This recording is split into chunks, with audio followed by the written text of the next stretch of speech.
as well. I know. He's such a gem of a person. Yes, very sweet guy. Absolute. Thara, nice person, bolo na, gentleman. Yes. Yeah. Achha, the meeting is being live streamed. Let's start. It's no. It's not live stream. It's on backend. It's just my backup. Okay. अच्छा, okay. मुझे message आया कि it is being live streamed. है दिग्विजय हमारा intro video चल रहा होगा ना? Yes, ma'am.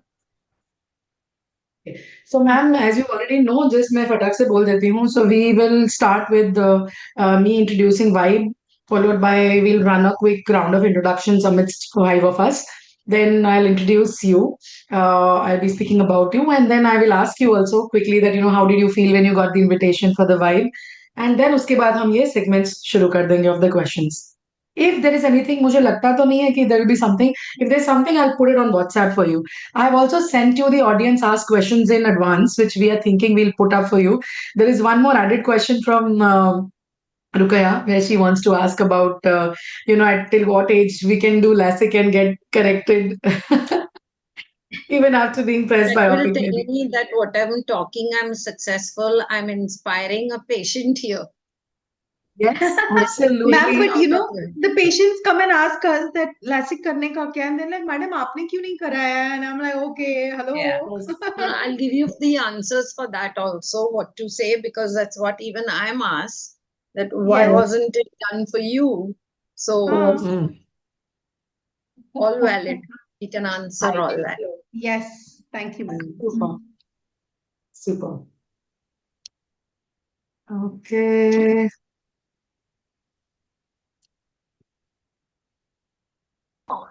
I did LASIK in 2003.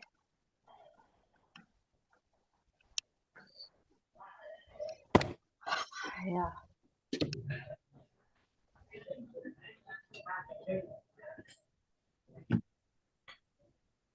First, can you hear me? Should we go live? It's 3. Okay, ma'am. Yes. Can we go? If you are ready, then we can go live. Yes, let's do it.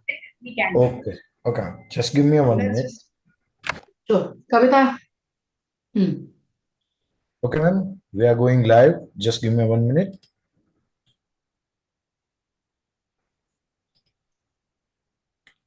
Yes, ma'am. You can start now. Good afternoon, everyone. Happy festivities. Happy Lohri. Happy Makar Sankranti.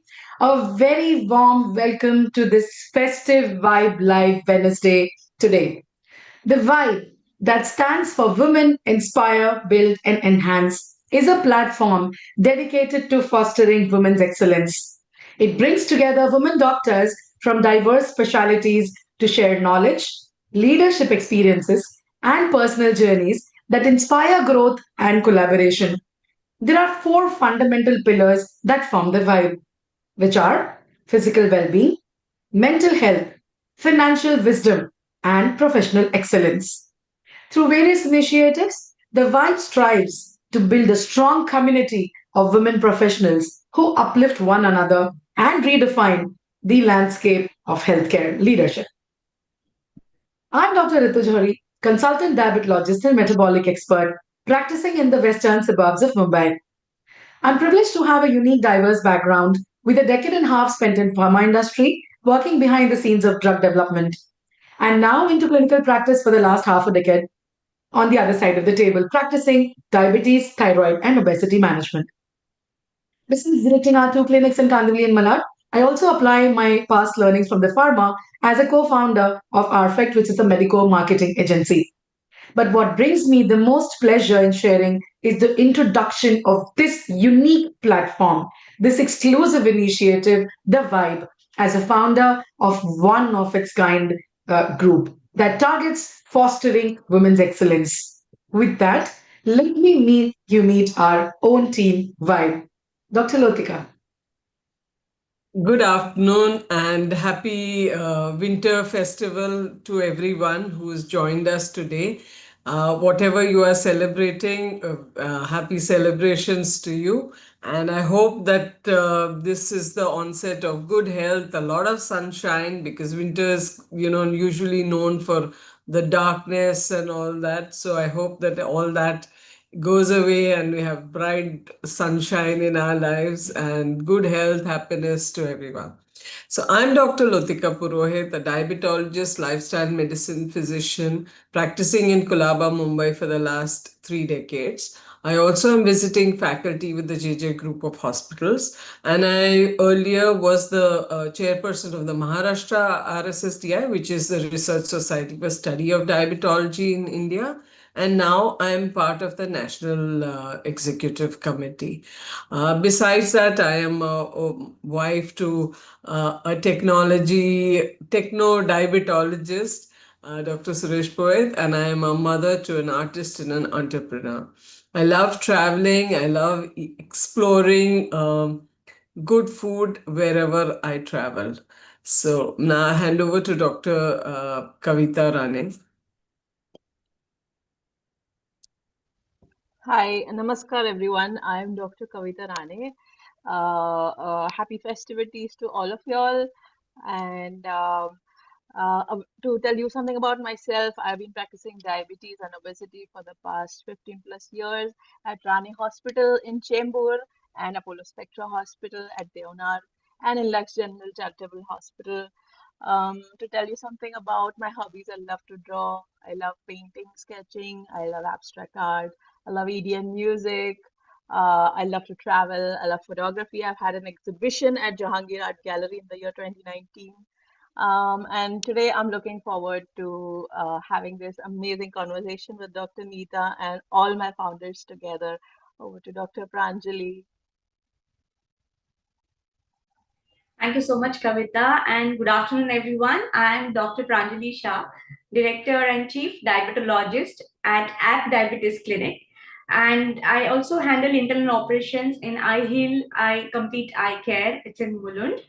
I love treating young diabetic patients and help them live longer and stronger. But if you don't find me in my clinic or on weekends, you will see me doing farming, hiking, spending time with pets. And I was a state level player, badminton player too. So I believe sports is a very important part of life. So whenever I get a time, you will find me on the badminton court. Thank you so much, ma'am. And over to you, Dr. Rukia. Thank you, Pranjali. Welcome, ma'am. It's been a pleasure to have you here. And I'm Dr. Rukia Surya Sheikh. I'm a diabetes, thyroid, and obesity specialist practicing in Mulund at Blue Circle Clinic for 15 years. And I enjoy, what brings me joy is my patients, who come with, when they come with good reports, but they also, what I really enjoy, which I have recently started exploring since few years, is I love my workouts. I enjoy playing carom, and what I enjoy most is these conversations that come, and I look forward for these Wednesdays. Recently, I've also started painting, so that brings some calm to all this chaos which keeps happening around us. And we look forward to learn from you and from each other and grow together. Thank you, ma'am, for being here. So thank you so much, team and Vibe, and I'm really honored to have this theme today. This today's topic is truly unique. They say beauty lies in the eyes of the beholder, and today we have a woman who's instrumental in redefining spectacle-free vision to enable people to continue to admire beauty around us. We bring you a clinician, a teacher, a business enthusiast, a mentor, a hexalog with Dr. Neeta Shah.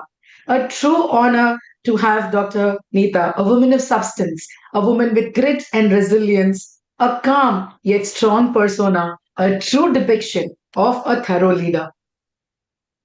Welcome, ma'am. May I just take the opportunity of introducing you in few lines? Being an academic topper of Grant Medical College, Mumbai, whether it was being first in Grant Medical College, fifth in Bombay University in the final MBBS, having the gold medal for highest marks in the final MBBS, also the Khan Bahadur Jamshed Rustomji gold medal for highest marks in ophthalmology in final MBBS, first in college and third in Bombay University in MS ophthalmology as well. Dr. Shah moved from strength to strength by obtaining MS in ophthalmology to building the eye care destination of today, which is the Ayush Eye Clinic and LASIK Center. She's a well known head clinical services at ophthalmologist currently associated with the Ayush Eye Clinic Microsurgery and LASIK Center, which is a unit of Dr. Agarwal's Eye Hospital at Chembur.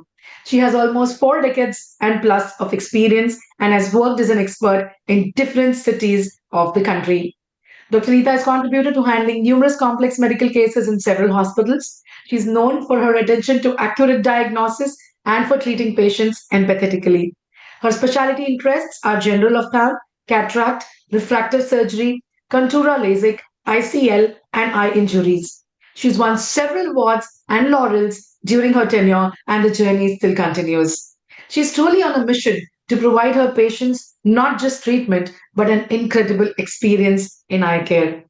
With that, a very warm welcome, madam, to you on this platform. And my quick question to you: how did you feel when you got the invitation for being on the Vibe?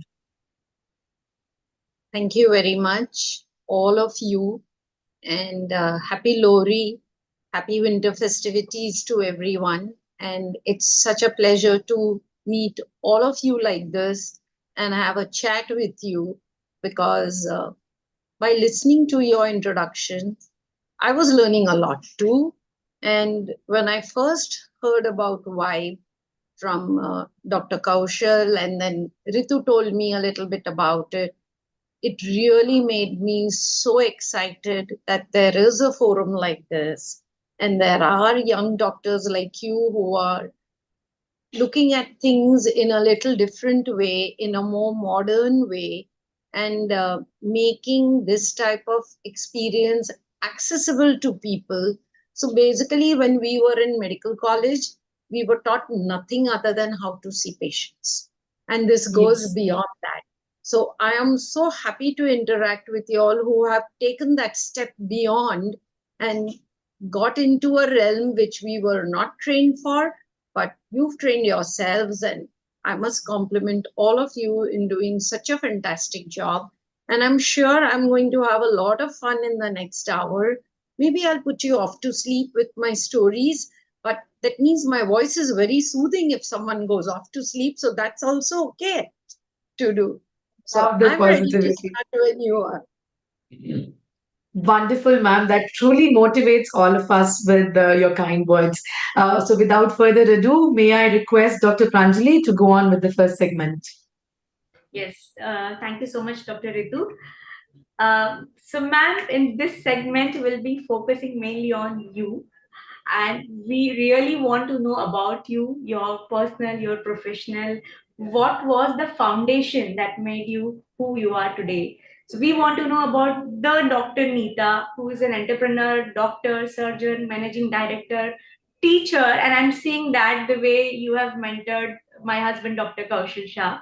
So, ma'am, I want to know how your journey in ophthalmology has started. Like, when you have decided, like, I want to become a doctor, and in that also, I want to choose the field ophthalmology. So, before I start my journey, I would just like to say that a teacher is as good as her student is. So, if we didn't have good students, we would not be good teachers. And I've rarely seen as good a student or learner as Kaushal, and now he's as good as all the senior people around. So it's very important that we don't take away the credit from the student at all. And now I'll go to my journey. So when I was a child, I was from a business family, and I was good in studies, so it's understood that you'll do medicine. By the time I reached my 10th standard, I always had a love for mathematics, and I told my parents and grandparents that I don't want to be a doctor. I want to be an engineer. And I was from Calcutta, so I said I will only go to IIT Kharagpur. I didn't believe in any of the other IITs, being from Calcutta. And they got a shock of their life. And I used to live there with my grandparents, and they moved to Bombay. So that's how I moved to Bombay. And I was the only girl in the batch of 20 or 30 of Agarwal's classes in those time, preparing for IIT entrance just 2 weeks before the exam, unlike today when it starts off at 8th or 9th standard. And the day before the entrance, my mother told me that you've just moved in with us in Bombay. We are not going to let you stay in the hostel. And that's how I never gave my IIT entrance. And I was in medicine, but I was always 100 on 100 in maths. And I feel that helped me a lot in my journey in medicine, more so in ophthalmology, and even more so in refractive surgery, which is Yes. all calculations. It's I was only Yeah. doing the surgery is any child's play. It is calculating, making coming out with the figures that need to be corrected, the powers that need to be corrected is what is important in a refractive surgery. Today, even a cataract surgery is a refractive surgery. Everybody expects to be spectacle free. So even their calculations come into play. So my journey at that time is still helping me today. So when my associates and colleagues and staff are doing it on the calculator, I would have finished it off mentally and written off the figures. So that has really helped me in my field today. So that's how I moved on from wanting to become an engineer to entering medicine. And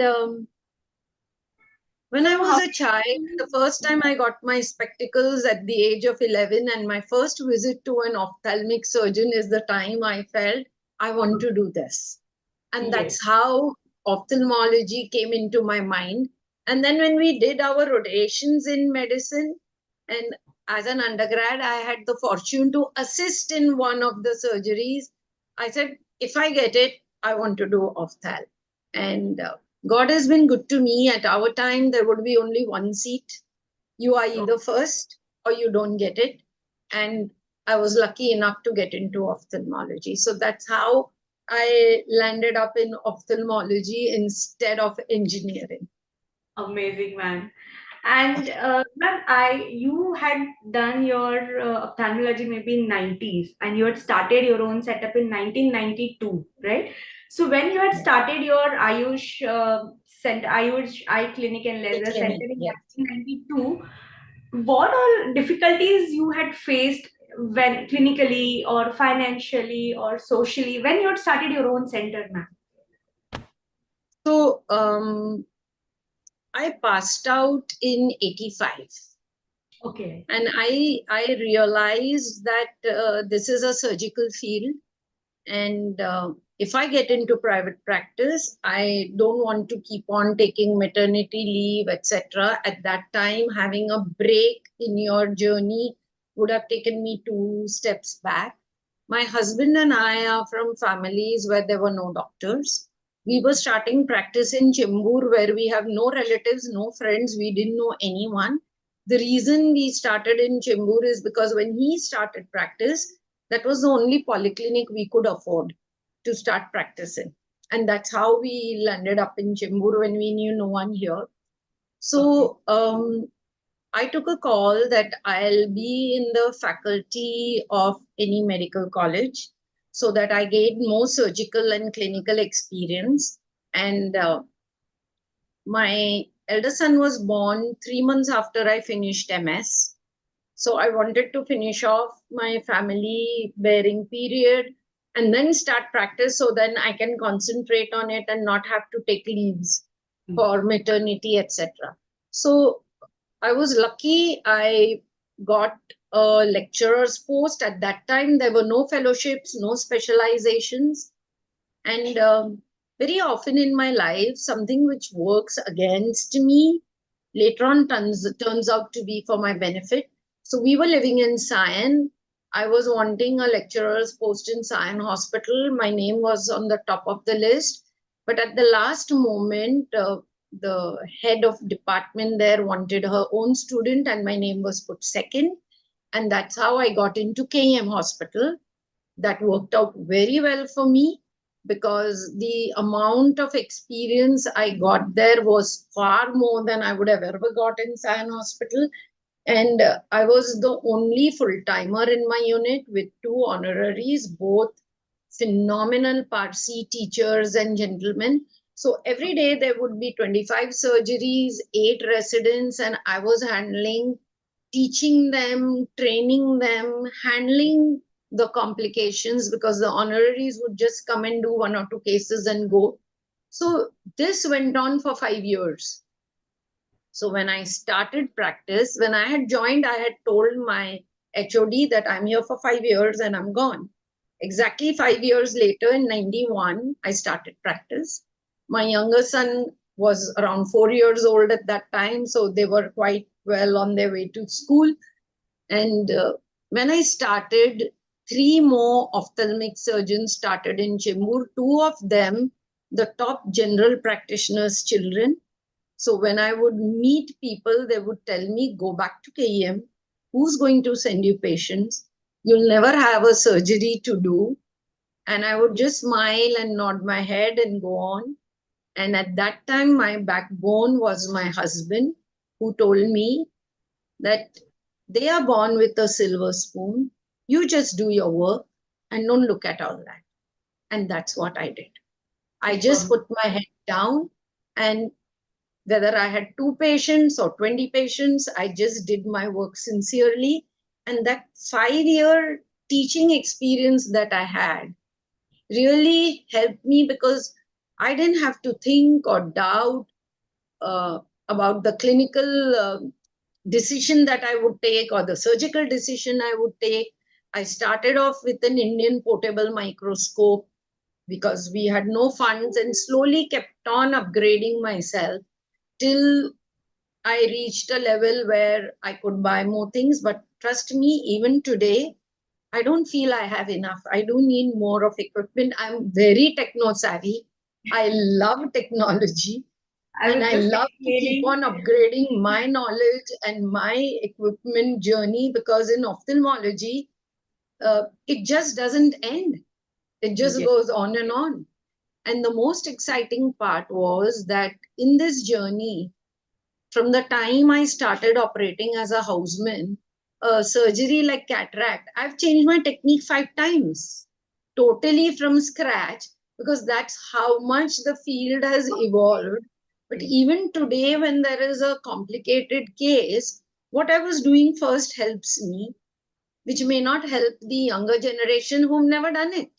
But because I've done it, I can just go back and finish it off. So the whole journey really helped making me what I am today. And teaching has always been my love.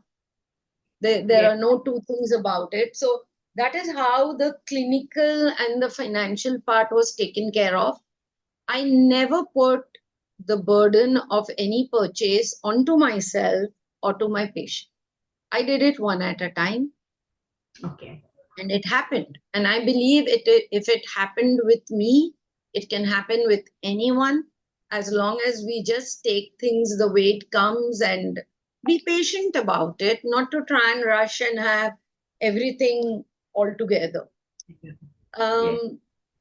Where we talk about society, I was very lucky. My mother-in-law was a feminist.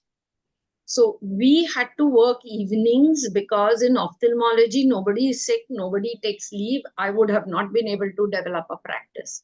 So social commitments were 0. And there was an instance when I started taking Thursday evening off because my children had a holiday on Thursday. And I went for a family function with my mother-in-law. And then all the relatives there said, oh, we never see you, you never come, etc. And I tell them, I work in the evenings. And they said, oh, but you can take an off when we have a get-together or an engagement or a wedding. And before I could say anything, my mother-in-law said, what she's doing is good enough. We can continue doing all this. She need not come every time. So Wow. I didn't have to say anything because I was about to tell them, suppose you're going to a doctor on a day they are supposed to work and they tell you that today they are not available, and it happens every 2 weeks, because if I take leave for one person's function, And all I the have to do functions it for in all. So it was a concerted decision that other than the leave days or before after work, I'm not going to take leave except for immediate family. So Yes. this is how society looks at it and was looking at it in the past. I don't think that's true anymore. Also, Yeah. one more instance, I had operated on a lady who did well, but I got a call a Sunday morning that around 2 months after the surgery, that my eye is giving me a lot of problem and I'm coming to see you. And at that time we had a nursing home with my husband, who's a pediatrician, so it was open. So I said, okay, you come. When I walked into the room, she was howling and I was petrified. I said, what has happened? You can't see. What is it? Are you in pain? She said, no. But 2 days back, someone told me, how did you get operated by a lady doctor? That's why I'm scared and I'm crying and I want you to see my eyes. I mean, after 30 years plus, I can't forget this. It was a relative, both eyes operated, doing well, who comes and tells me And this. still, like, she So, can see properly, still she was just believing somebody just because of a statement made by someone કે તમે કોઈ lady પાસે operation કરાવ્યું, finished. Yeah, that It's was not. really But I don't think that's true today. I don't Yes. think that's true today. I'm just telling you my journey. I mean, even though I remember it, it didn't bother me because I knew what I am. I knew what I'm doing. So, I mean, you can't win them all. Yes. Excellent, ma'am. Thank you so much. So what I could gather from your uh, conversation is like Dr. Neeta is a very disciplined person. She's well organized and she plans the way you had planned your pregnancy, your clinic, and your or everything. So A that lot was of it was luck. learning for new doctors, I would say. It's a really a good learning lesson for the doctors who are planning to start their hospital or clinic. So thank you so much for sharing, ma'am, your inputs. And Dr. Over to you, Dr. Lotika, for the next segment.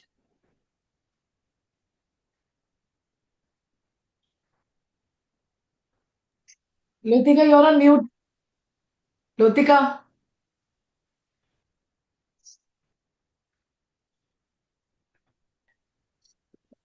Thank you, madam. And it's always a proud privilege to speak to another GM site. I also did my undergrad from Grand Medical College a few years after you. So we now move on to the next segment, the white coat meets entrepreneurship. We know that ophthalmology has seen a lot of advancements in the last few years, and your insights strongly reinforce the ethics that remain the backbone of this sustainable practice. Now, in this era of rapid advancements and the competitive nature of the field, like you said, how you have actually changed your technique about 5 times as yet, how did you still manage ethical, patient-centric practice while adapting to the new technology and the rising expectations? So regarding the ethical part, Lotika, very simple. I don't know any other way. So I didn't have to break my head. Do I do this or do I do this? So and so is doing this. So be it. It's fine. It's their way. I knew only one way, which is what is right for my patient, what is good for my patient, and how it should be. We have always been very transparent. Right from the time I got my first Japanese microscope, all surgeries were viewed outside. All complications were never hidden. If I had to take a suture after phacoemulsification started, the first person to be told would be the patient and the relatives. We had to take a stitch because it was good for their eyes. And I mean, looking back, I can tell you it worked for me. I used to have colleagues telling me, you charge so little and you're putting the most expensive lenses. But for me, the margins were never very important. Not that I was very rich, but the result was always more important. I was very ambitious, not for the number of work or the amount of work that I would do, but the quality of work that I would do. And that is what really helped. Regarding the upgradation in technology, I think I was one of the first in Chembur to have a paper-free clinic from 2006. And one of the reasons I would adapt technology very fast is I would always feel if I delay it too much, I'll find it more difficult to learn. Better learn it now. And that's how I would go on with it. Buying equipment, I kept on taking it one thing at a time and going better and better. In fact, to make it very simple, a doctor colleague asked my 11-year-old son, you want to be a pediatrician? He said, no, he never comes home. That's about my husband. They said, okay, then you will be an ophthalmologist. He said, no, she never gets any money home. So whatever I would earn, a lot of it was put back into the business. But I was very happy and okay with that because I loved my work. I enjoyed doing good work. So I always felt blessed to earn money for doing something that I enjoy doing so much. So that's how it was. Yeah, that is really very nice and insightful. Bringing up any setup has its own set of challenges.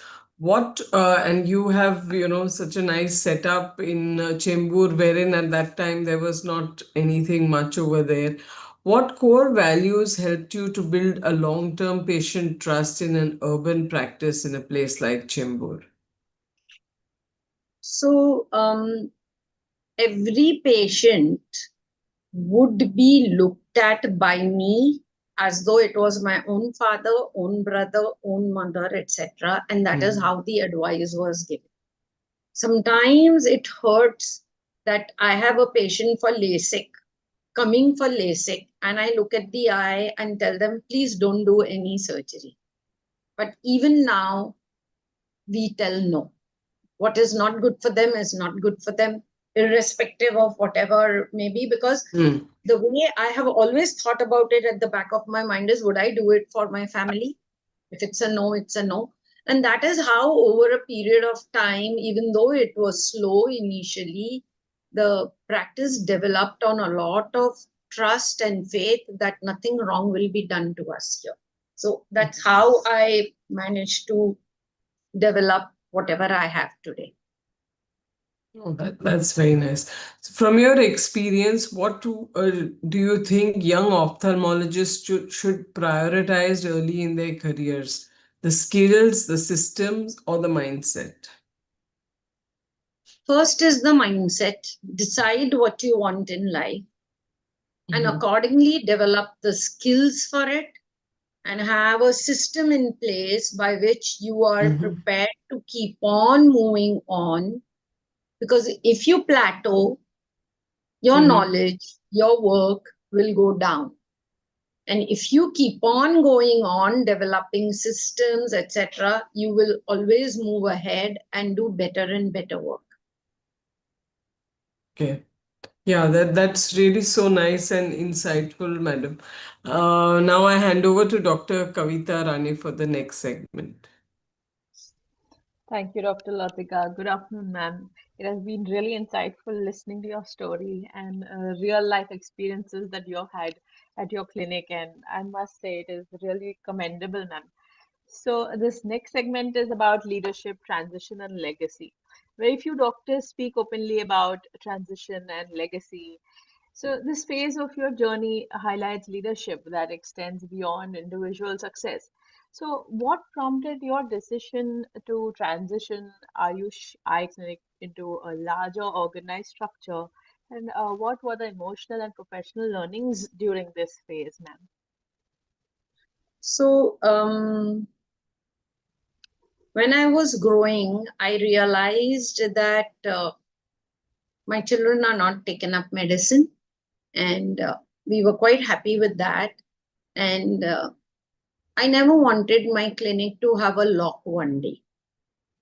What would happen to patients? What would happen to the staff? I had very good staff.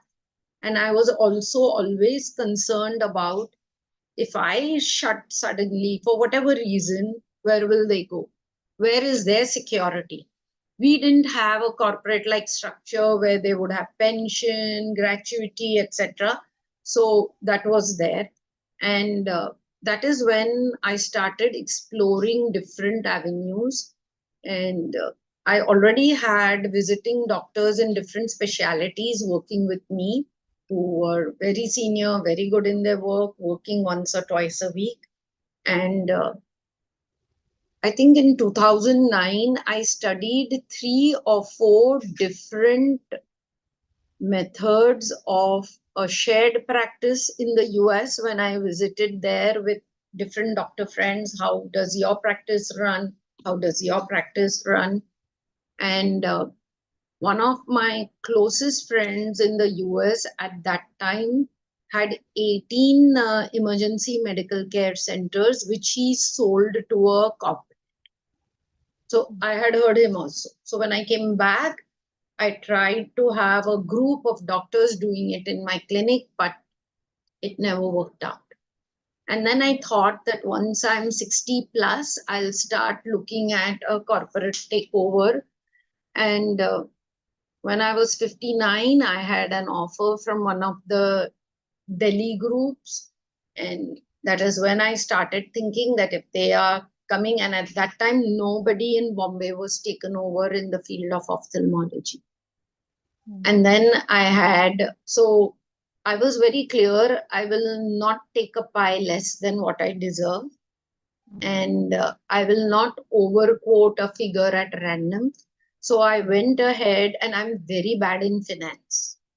So I went ahead and appointed a gentleman who knew me since 20 years, who was a CA cum lawyer, that do you do mergers and acquisitions? So he said, yes, but how do I value a doctor? So I said that I don't know, but my friends have done it in the US. So there has to be a way.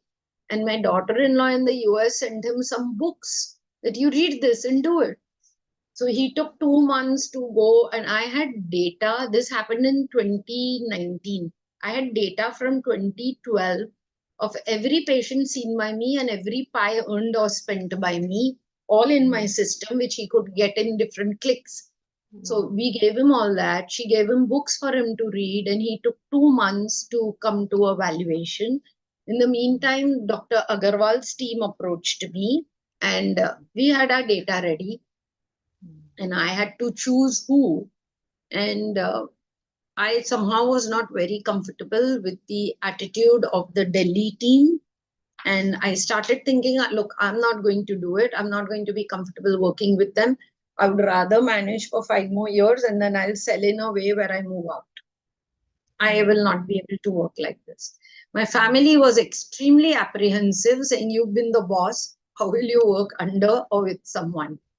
And then I met the Dr. Agarwal doctors, and I went to Chennai, and I saw each and every department, and I really liked the structure: team for project, a team for HR, a team for supply chain, etc. And I got very excited about a new style of working. I knew myself that I will adjust with anybody. I will not have that problem. That I was very confident of. And I never had that I am the boss type of a thing, but they gave me a lot of confidence, saying that you have developed it a certain way. If we make you disturb that, it's not going to work. So we are just there as a holding hand. You continue doing things that way. And now, 6 years down the line, I can say they have actually done what they said. I am allowed to work free. I think I was very lucky in selecting who my partner would be, which I think is extremely important in this type of a partnership. I was also very excited, and I look back and I think I was right, that I really enjoyed this new system of working compared to what I was working before. So it's like a new lease on your career. You're doing it a totally different way. getting along with people, getting your way out, sometimes not having them agree with you and convincing them why you're right, or allowing them to convince you why they are right. Because in the end, we are doctors. As I told you earlier, whatever I earned, I used to 90% spend on equipment. So there has to be some logic. It can't be just mujhe man hua, le lo, ye le lo, wo kar lo. How much will we end up using it? So I feel I really enjoyed this whole journey of doing it. And now I think in Bombay, Agarwal's has 18 plus centers, and there are 3 more corporates here with a lot of takeovers. One more thing was that I used to look at the malls and see that now people don't want to go to individual shops. They are going to the mall. So I felt this is the future of medicine too. And none of our corporate hospitals like Hinduja, Jaslok had strong ophthalmology departments. So, because the expenditure is so much that the returns compared to the other fields are much lower. So, something like this, my intuition was this is going to happen. It's just around the corner. And I was lucky to be the first in Mumbai proper to get taken over by a corporate. And I'm blessed it happened. So you would say you're happy with what has happened, right? Like Yes, it has absolutely. been I would do it all over again. I would have maybe been happier if I had done it 10, 15 years back. I would have enjoyed it more. I would have maybe gone ahead and done an MBA at the age of 40, 45, because this is something we are not taught in medical college. Not at all. Correct. And it's so much fun. It's real fun. I mean, looking at how open-minded you are, ma'am, that would definitely be the right step to do an MBA and learn rather than just, let the strategies be by the other team. That would be amazing. So, being a woman entrepreneur is not easy, as we all know. As a woman dogpreneur, what helped you stay confident and persistent during the early years of your practice? So, the experience that I had because of my teaching in KEM gave me a lot of confidence in what clinical work I was doing. And what I would do is take it one day at a time, see to it that I don't keep on dwelling on the future, etc. I am a believer in the word tathastu. If I say I may not be able to do it, it will remain that. It may not happen. If I say I will be able to do it, it will pakka happen. There is no way it will not happen. If I say this can never get done, it will genuinely never get done. So this is my mantra, that just see the things around, plan what you want to do, and then work hard to see that it gets done. Like, for example, when I bought my first LASIK machine, I was doing hardly 1 surgery a month, 3 crore plus investment. There were people who came and asked me, do you think you'll ever recover the money? And in my group, till recently, as a single center, I used to have the highest number of cases. So I never thought I won't make it, but I knew I have to work hard to make it. It's not that I was sitting back relaxed. I just worked hard, learned the technology, learned the advances, kept on moving ahead, and that's how it did work out. So that's how it has happened, that you just concentrate on the work, the quality of work, the results, and move on in life. It will happen. And I believe if I could do it, anyone can do it. Correct, ma'am. That was my next question to you. How important is this succession planning, especially for women doctors running independent practices?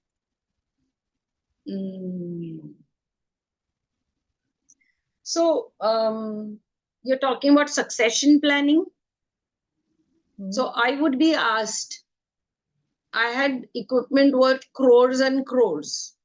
that why are you taking it? Your children have not done medicine. What will happen to it after you? And my answer would be, I've taken it for myself. I've not taken it for the next generation. Let them take what they want. Yeah. So basically, what I did by the corporate takeover was the succession planning. I have 3 full-time doctors working with me who are brilliant. Why do they have to be my children? They don't. You select good doctors to partner with you, Correct. good human beings, good clinicians. What more do you want? And there are so many good young people. I mean, I don't think it's a challenge at all. It's just the persistence in finding the correct match. I mean, that is so true that your values should match, is what you're saying. And people in your team, if their values match with yours, I think that is the right succession and it is justified, isn't it, ma'am? Yes. Thank you very much. We'll move on to the next segment by Dr. Ritu. Thank you.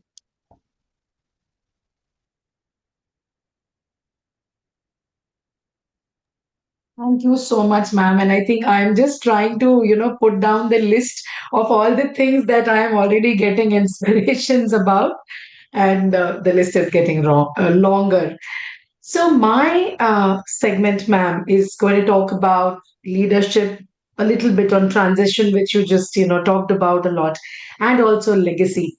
Very few doctors actually be, open about talking on these aspects, especially when it comes to ownership versus, merger. In fact, we were also discussing that, how we become very possessive about things that we have or that we, run. So that detaching itself, understanding, that you're detaching or whether you're actually, it's just a change of perspective that you're putting more time now into what you're expert at.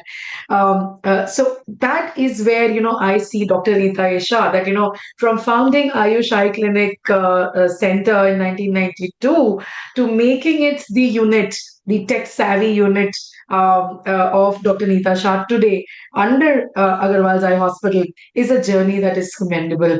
And this phase shows that how you have, come across as a leadership and also, of course, about your individual success. So, my topic talks about, women, work life, and innocent. My bad. And I'm going to talk about you're a clinician, a teacher, a mentor, a strategist, and a woman with multiple roles, even to play back at home, like you were mentioning. You have children, 2 sons. That's what I got, and both of them not doctors. So, how did you navigate work-life responsibilities over the years without compromising on either of the roles, ma'am? So, subconsciously, what happened at home stayed at home. When I would be at work, I wouldn't remember a single thing. Like if somebody had told me something, either I would have to write it down or tell them, please call me. Otherwise, I won't remember. When I had very few patients, I was very happily opening a book to read in the clinic. I didn't mind it at all because I wouldn't get a chance to do it at home with 2 young kids around. So it's okay. I can read a book. That's absolutely fine. And I would never carry work pressure home. So it was totally separate. I've seen people doing it intentionally later. I was very lucky with me. It happened automatically. That it would be like a switch on, switch off. And that's how I could manage both. Also, my professional journey was divided into phases. Till 2012, my son went to US, my elder son, for his further studies, and my younger son moved closer to his college in Juhu. I didn't work the way I worked later. My main work would be just one time, and the other time, if I had work, I would be operating. If I didn't, I had 1,000 other things to do in life. And after 2012, when both of them were away from home, the reason for my so-called success is my husband, who sees 200 to 300 OPD a day, even today. and works even Sunday mornings or his whole life. So मैं काम नहीं करूँ तो और क्या करूँ? So that's how I shifted gears at the right time and took my practice to another level by spending more time at work, which I was not doing before that. So when people tell me that you're so enthusiastic at the age of 65 and you're not bored and you're not burnt out, but then मैंने इतने पहले से इतना काम किया ही नहीं ना कि I get burnt out. I shifted gears much later. So there's no question of not enjoying what I'm doing. So that's how I manage both the work-life balance. Wonderful, ma'am. I think that's a brilliant way of showing us that, if you like something, if you love doing something, it's the passion that comes. It never can lead to burnout. So thank you so much for sharing that statement.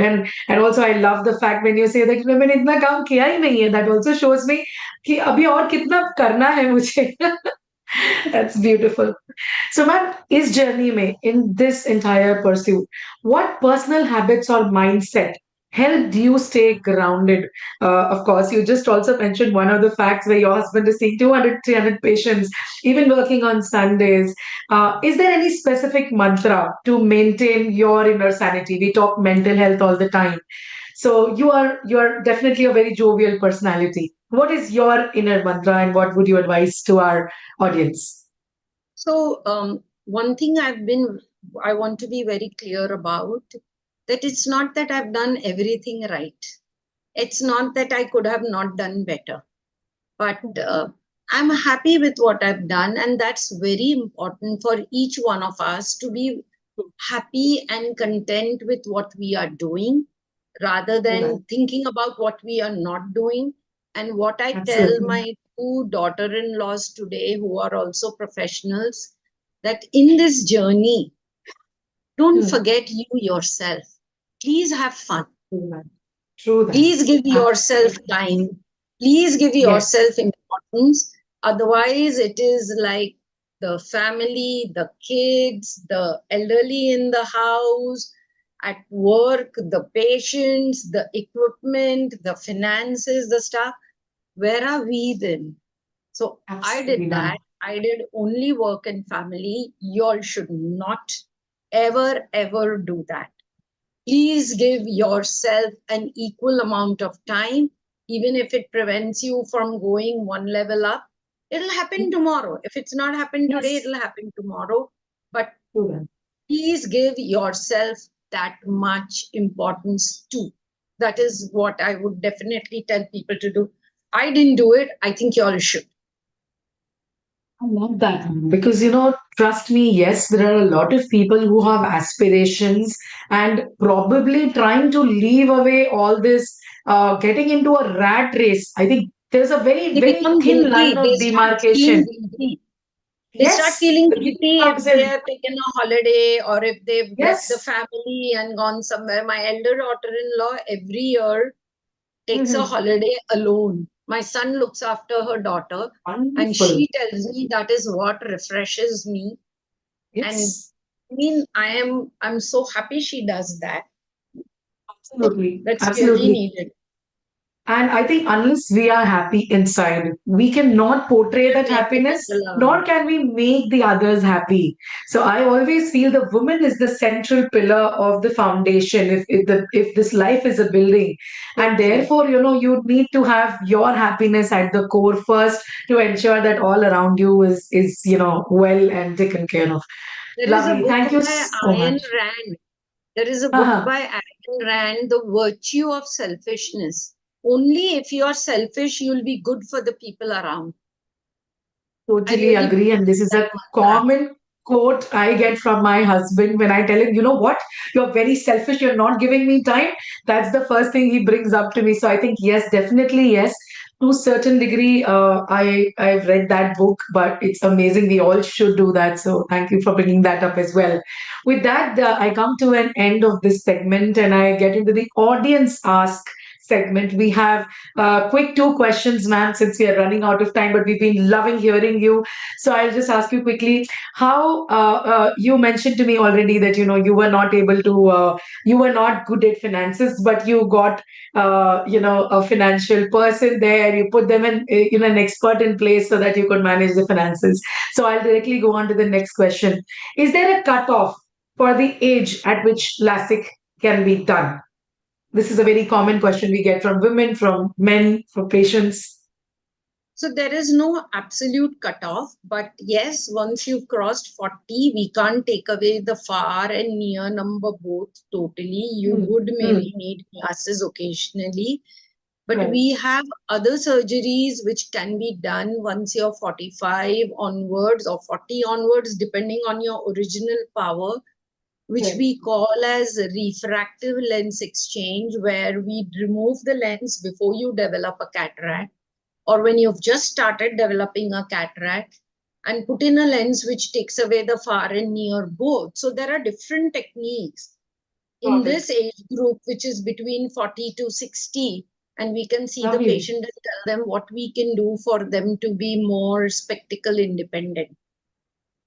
Lovely. I love that. I think we have an answer to our question there for a large audience. Now, the last one, how different is a hospital clinic when it is owned by or run by the practitioner himself, herself, versus the corporate or the mergers? Just quickly, in one line, your opinion on it. So when I was running it on my own, I would take time to get new ideas or implement them. I used to keep on complaining, I'm a doctor only 10% of the time, 90% I'm doing all admin, etc. stuff. Here, having systems in place makes it much easier. And we have departments to look after it. So it's a much larger picture. While running it is concerned, I'm very fortunate. My clinic is run exactly the way I want without any interference, except where I need help or I need guidance. They don't change anything from the way I would want to get it done. And I think all the corporates are like that because they have taken us over. They realize that there is a set pattern which worked with us and they respect that. Wonderful, wonderful. Thank you, ma'am. You were so brilliant. We'll now move on to the next segment by Dr. Rukia. Ma'am, it's been so wonderful to hear from you. And you come across to me as such a disciplined, planned person, and also a person who's very persistent. That if I dream of this, I will achieve it and I will be persistent towards it. But ma'am, now it's time to switch the gears and let's lighten it up with our signature White Pulse, where it's the rapid fire session. We want few quick answers which are instinctive and honest. So ma'am, the first question is, one quality every women doctor must cultivate early. We need to be resilient and thick-skinned. Oh, nice. Yes, we do get affected, right? Yeah. One professional decision you are most proud of. To get taken over by a corporate. I was the first in Bombay in the ophthalmology. I think I did it at the right time. Fantastic.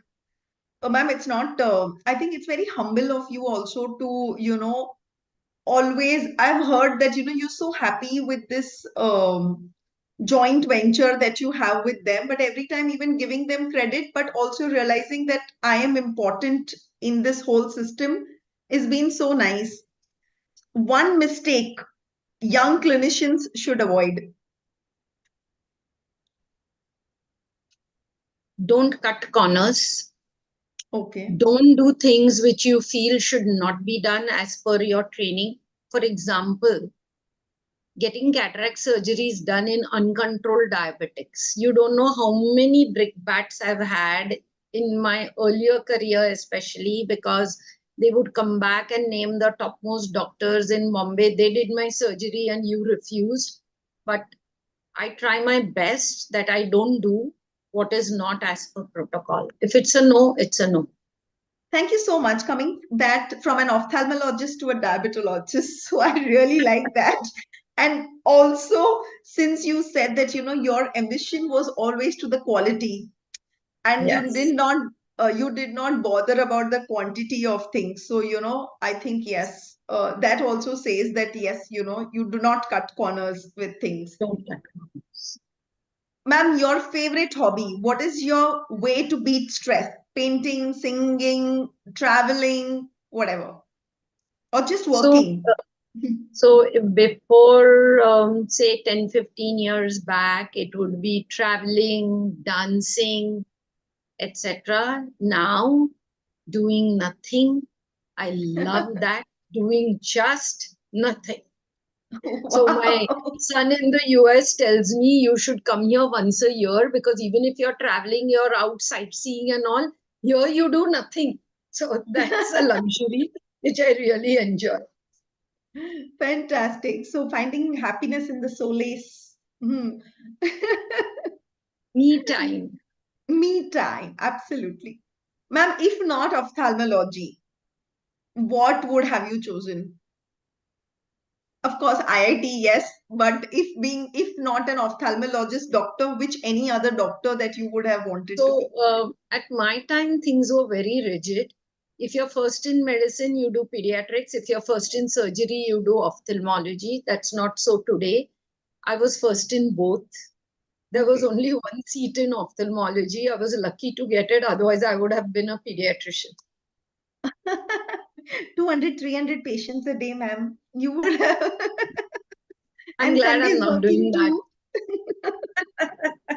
I'm glad I'm not doing that. Okay. Ma'am, the best time of your life, reading, operating, spending me time, or, rather the best phase of your life, what would that be? So, operating for sure.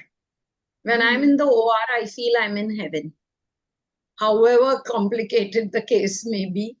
And family time, especially with my grandchildren. I love that. They are my stress busters, for sure. Okay. Ma'am, the last question. One word that defines your journey. I am blessed. Wow. That is so much gratitude. Really, ma'am. That was so sharp, so sincere, and so authentic, just as what Vibe stands for. It's been so wonderful hearing from you all this, just the hard conversations that you've had with us. I would like Dr. Lotika to give you an official word of thanks. Thank you.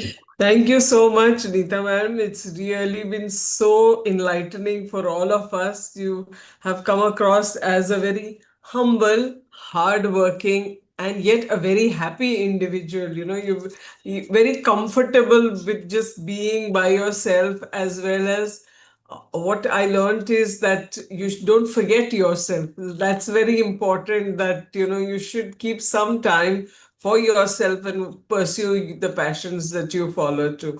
I'll ask Dr. Pranjali what is her take home message from today.